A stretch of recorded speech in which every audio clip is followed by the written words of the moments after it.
नमस्कार दोस्तों, आप सभी का शिक्षणशाला में स्वागत है। अपना टॉपिक चल रहा था समास, और समास में तीन बिंदु पहले हो चुके थे। कुल 6 प्रकार के समास होते हैं। 3 समास हमने पहले पढ़ चुके हैं। आज हम बात करेंगे बहुब्रीहि समास के बारे में। तो बहुब्रीहि समास के कुछ नियम हैं। बहुब्रीहि समास में कोई भी पद प्रधान नहीं होता। सबसे पहले ये ध्यान रखना है, कोई प्रधान नहीं होता बहुब्रीहि समास में। इसमें प्रयुक्त पदों के सामान्य अर्थ की अपेक्षा अन्य अर्थ की प्रधानता होती है। तीसरी बात का क्या ध्यान रखना है, इसका विग्रह करने पर वाला है, जो, जिसका, जिसकी, जिसके, वह आदि आते हैं। मतलब हम विग्रह करेंगे तो वाला आएगा, है, जो, जिसका, जिसकी, जिसके, ये सब शब्द अपने को देखने को मिलेंगे। तो कुछ उदाहरण की चर्चा करते हैं। गजानंद, गज का आनंद, जिसका, जो, कौन है, गणेश। तीसरा अर्थ निकलता है। कहने का अर्थ है कि बहुब्रीहि समास में तीसरा अर्थ निकलता है। जैसे गजानंद, तो गज का आनंद, अभी हम गजानंद को हम बात करेंगे तो गणेश जी को हम गजानंद कहते हैं। इसी तरह त्रिनेत्र, अब त्रिनेत्र हम शिव को कहते हैं, क्योंकि शिव को 3 नेत्र थे। चतुर्भुज, 4 भुजाएं। अब 4 भुजाएं किसकी? विष्णु की 4 भुजाएं। जहाँ भी तीसरा अर्थ निकले वह बहुब्रीहि समास होगा। और शब्दों में अगर विग्रह करके हमें दे दिया और ये पूछे कि इसका कौन सा समास है, तो हमें ये ध्यान रखना है कि जो, जिसका, जिसकी, जिसके, वह और आदि, ये आते हैं शब्द अपने को देखने को मिलते हैं, तो बहुब्रीहि समास हो जाएगा। षडानंद, षड का मतलब होता है, षट का मतलब 6, 6 आनंद जिसके, कार्तिकेय। दशानंद, 10 आनंद जिसके, रावण। घनश्याम, घन जैसा श्याम, वह है जो कृष्ण। पीताम्बर, पीत है अंबर, पीत अंबर है जिसके वह विष्णु। चंद्रचूड़, चंद्रचूड़ पर जिसके वह है। गिरिधर, गिरि को धारण करने वाला, जो वह। मूर्ध, मुरारी, मूर का अरि है जो। आशुतोष, आशु यानी शीघ्र प्रसन्न होता है, जो। हमें शब्द के पीछे क्या दिख रहा है? वह या है, जो या वह। इसी तरह नील, लोहित, नील है लोहू जिसका, हमें लास्ट में वह दिख रहा है। ब्रजपणि, वज्र है पणि में जिसके वह। सुग्रीव, सुंदर है ग्रीवा जिसकी वह। मधुसूदन, मधु को मारने वाला है, जो। आजान बहु, जानू यानी घुटनों तक बाहें जिसकी वह। नीलकंठ, नीला है कंठ जिसका वह। महादेव, देवताओं में महान, जो। मयूरवान, मयूर है वाहन जिसका वह। कमल ने, कमल के समान नयन है जिसके। कनकट, कटे हुए कान है जिसके।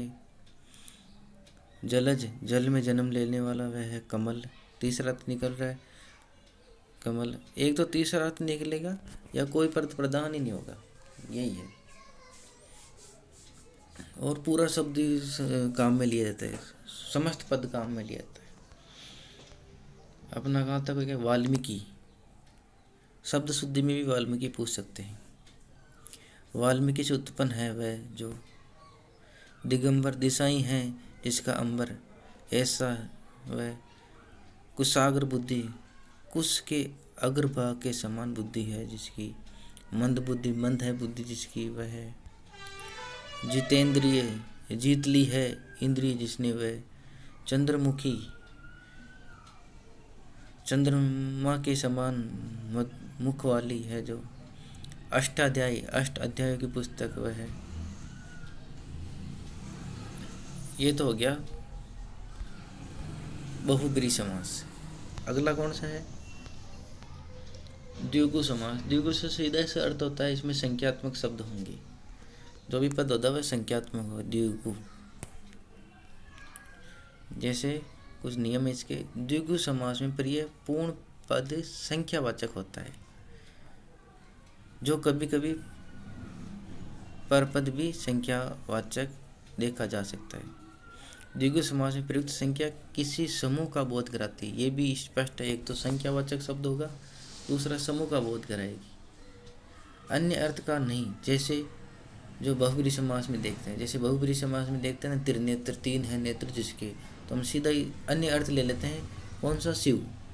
इसमें ऐसा नहीं है, इसमें संख्यात्मक शब्द बताएगा लेकिन तीसरा अर्थ नहीं देगा। इसी तरह एक नियम और तीसरा, इसका विग्रह करने पर समूह या समाहार शब्द प्रयुक्त होते हैं। जहाँ भी समूह या समाहार दिख जाए तो समझ लेना द्विगु समास है। कुछ उदाहरण है, चर्चा करते हैं इसकी। दो राह, दो राहों का समाहार। द्विपक्ष द्वे, दो पक्षों का समूह। संपादक द्वे, दो संपादकों का समूह। त्रिभुज, तीन भुजाओं का समाहार। त्रिलोक या त्रिलोकी, तीनों लोकों का समाहार। त्रिरत्न, तीन रत्नों का समूह। समूह या समाहार शब्द प्रयुक्त होंगे। जैसे चतुर्भुज, चार भुजाओं का समाहार। इसी तरह संकलन त्रय, तीनों का समाहार। भवन त्रय, तीन भवनों का समाहार। चौमासा, चार मासों का समूह। पंचव्रत, पांच अमृतों का समूह समाहार। पंचपात्र, पांच पात्रों का समाहार। पंचवटी, पांच वटों का समाहार। षड्भुज, षड यानी छठ यानी छह, छह भुजाओं का समाहार। सप्त, सप्ताह यानी सात दिनों का समाहार। सप्ताह। सतसई, 700 का समाहार। ये ध्यान रखना, सतसई वाला, सतसई 700 का समाहार, यहाँ 7 का समाहार नहीं। सप्तशती, सप्तदशकों का समाहार। सप्तऋषि, 7 ऋषियों का समूह। अष्टसिद्ध, 8 सिद्धियों का समाहार। अष्टसिद्धि, 8 सिद्धियों का समाहार। नवरत्न, 9 रत्नों का समूह। उसके अलावा दशक, 10 का समाहार। शतक, 100 का समाहार। शताब्दी, शताब्दी का विशेष ध्यान रखना है। 100 अब्दों यानी वर्षों का समाहार। इसी तरह ये द्विगु समास हो गया। अगला समास के बारे में जानकारी करते हैं। ये कर्मधारय समास बहुत इंपॉर्टेंट है। कर्मधारय समास एग्जाम में ज़्यादा कर्मधारय समास या अविभाज्य समास या बहुब्रीहि समास का पूछते हैं। कर्मधारय समास के क्या नियम। कर्मधारय समास में एक पद विशेषण होता है और दूसरा पद विशेष्य।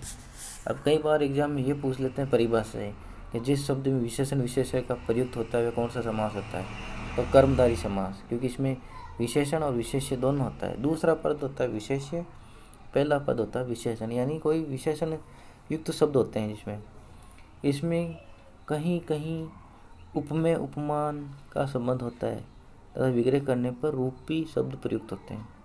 जैसे उदाहरण देखते हैं, पुरुषोत्तम। कर्मधारय समास और बहुब्रीहि समास मिलते जुलते ही हैं, लेकिन कर्मधारय समास में तीसरा पद प्रधान होता है और समस्त पदों का रूप लिया जाता है, लेकिन कर्मधारय समास में विशेषण विशेष्य का प्रयोग होता है। पहला पद विशेषण होता है, दूसरा पद विशेष्य होता है। चलिए उदाहरण की चर्चा करते हैं। पुरुषोत्तम, पुरुषों में उत्तम। नील कमल, नील जो कमल।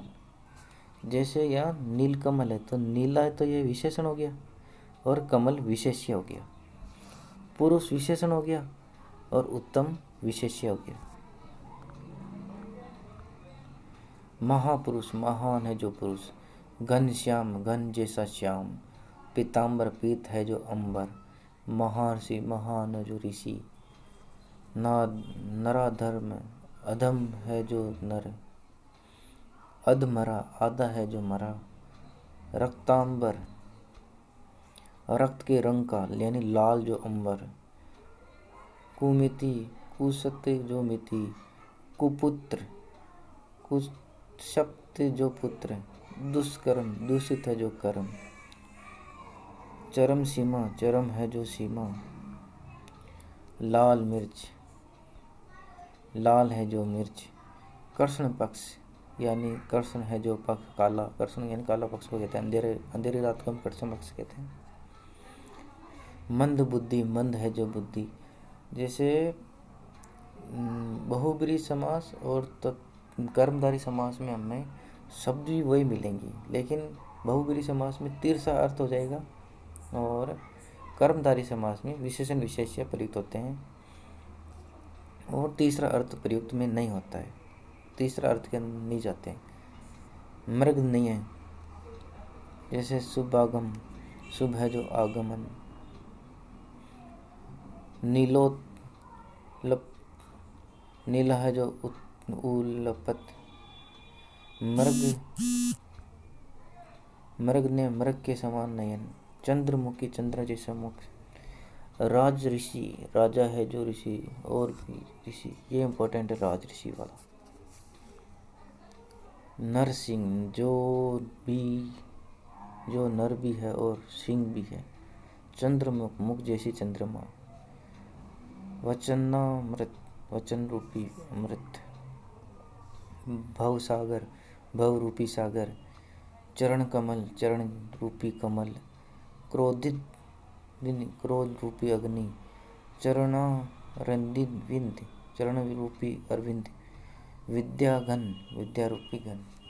तो इस तरह से दोस्तों ये आज समास समाप्त होते हैं। समास छठे समास 6 समास होता है। सभी समासों की हमने अध्ययन कर लिया है। कुछ ऑब्जेक्टिव क्वेश्चन है उनकी चर्चा कर लेते हैं, 1-2 ये ज़्यादा नहीं है। जैसे समास कितने प्रकार के होते हैं, सबसे पहले हमने ये पढ़ा ही था कि समास 6 प्रकार के होते हैं।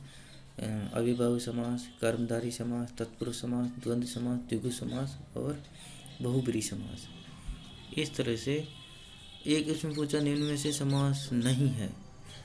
अब अविभाज्य पढ़ा है हमने, द्विगु पढ़ा है, बहुब्रीहि पढ़ा है, लेकिन अविकारी कोई समास नहीं होता है। विकारी अविकारी अलग होते हैं वो। अविभाज्य समास है। अविभाज्य समास कौन सा? जैसे ये हाथों हाथ, ये अविभाज्य समास है। दिन दिन, प्रतिदिन, रातों रात, रात रात, ये अविभाज्य समास के उदाहरण हैं। तो आज दोस्तों हमने समास कंप्लीट कर लिए हैं। कल फिर एक नई टॉपिक के साथ आपसे मुलाकात होगी। तब तक के लिए नमस्कार, जय हिंद, जय भारत। और